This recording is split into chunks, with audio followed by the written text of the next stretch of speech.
ବିବାହ ପରେ ପତି ପତ୍ନୀ ଶାରୀରିକ ସମ୍ପର୍କ ରଖିବା ସଂସାରର ନିୟମ। ହେଲେ ଜାଣିବା ଦରକାର ଯେ ଅଧିକତର ଶାରୀରିକ ସମ୍ପର୍କ ରଖିବା ଦ୍ୱାରା ସ୍ୱାସ୍ଥ୍ୟ ପକ୍ଷେ ହାନିକାରକ ହୋଇଥାଏ।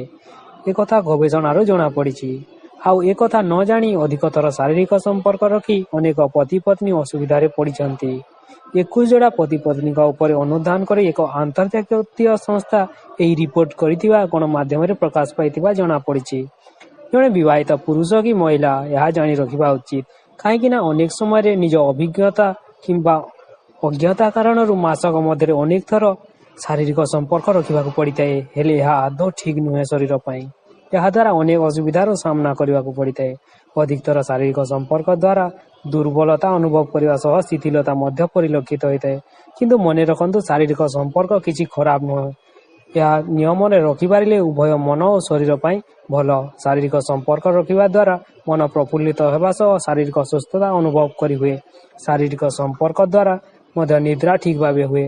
କିନ୍ତୁ ଶାରୀରିକ ସମ୍ପର୍କ କେତେ ଥର ରଖିବେ ଜାଣିଛନ୍ତି କି? ପୁରୁଷ ହେଉ କିମ୍ବା ମହିଳା 21 ଥରରୁ ଅଧିକ ରଖିବା ଉଚିତ ନୁହେଁ।